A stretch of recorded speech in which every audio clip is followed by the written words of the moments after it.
So, if you're sending out emails to quite a few people, chances are you don't want to have to type out each and every email address every time you go to send an email out. So, subscriber lists are a great way of managing and organising all the email addresses that you send to, and you can choose to group these addresses in any way that you want. You can access and manage your subscriber list anytime simply by clicking on the Manage Subscribers tab at the top of the page. And in this example here, we're grouping email addresses by the type of service each customer may be likely to purchase. So, for instance, we may have a web page on our website about iPhone applications. So we could have a short inquiry form on there. So anyone that registers and opts in to receive emails from us will come under this subscriber list called iPhone application leads. Now, you may be working with software that allows you to export your email addresses to a common format known as CSV, which is the comma separated values format. Let's have a quick look at what one of these files looks like. And True Blue Pit Styly, here's one that I made earlier. I've just resized these columns so we can see what we're working with. You can open CSV files, you can open them in a normal text editor, but what you're more likely to open a CSV file in is a spreadsheet application, such as Excel by Microsoft, or in this case, Numbers by Apple. And now basically all we need in a CSV file for Email Me It to be able to work with the data is, of course, a name, and also an email address. And as long as you have these two bits of data in there, that in essence is all Email Me It needs to be able to import your CSV file. Now, your third-party software that might be exporting the CSV data may not export it as cleanly as this. There may be other columns in there with random data that you just don't need and is not required for your email marketing purposes. But just to prove a point, it doesn't actually matter if your CSV file isn't clean and there's other data in there, so long as there's these two columns, one for your name, one for your email address. Email Me It will be able to understand and interpret it, and I'll show you how that works. It also doesn't matter which order you have your columns of data in, again, as I'll show you when we go to import the CSV file. So let's export this CSV file as is, and we'll just overwrite the existing one. Yeah, that's fine. Replace.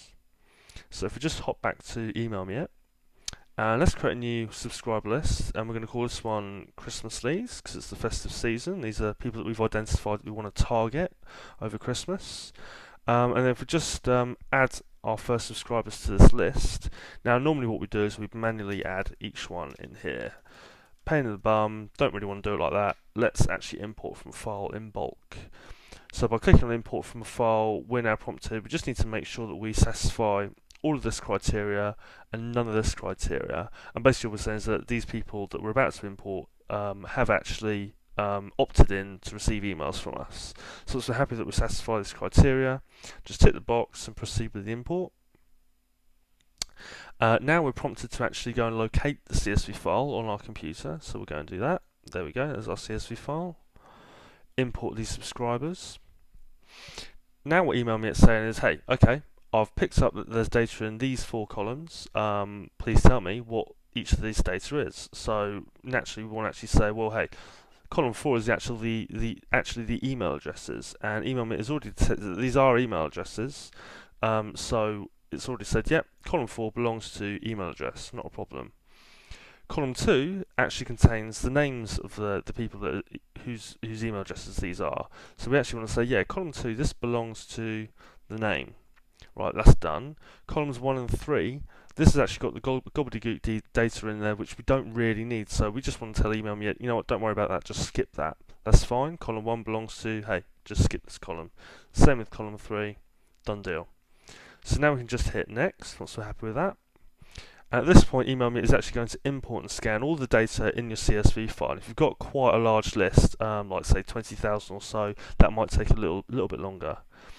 Now you can see the Email Me has actually successfully brought in all of these people. And at this point, we can either sort by name or address just by clicking on the actual column headings. If you've got a particularly long list, then you might actually want to use the search function. So we can just type in the name, hit the search button, and boom, there we go. There's one match there. And if we then at any point decide, oh, actually, I need to add another CSV list to this existing list, or I've got say maybe one or two other people that I missed out that I need to quickly add to this list, we can just go and click on the Add New Subscribers button again. Again, we can manually add or import from another CSV file, but just to prove a point quickly, let's just quickly add someone. Add these subscribers, and there you go, added in, simple as that. And again, we can sort by name, and that is how you import CSV data into EmailMe.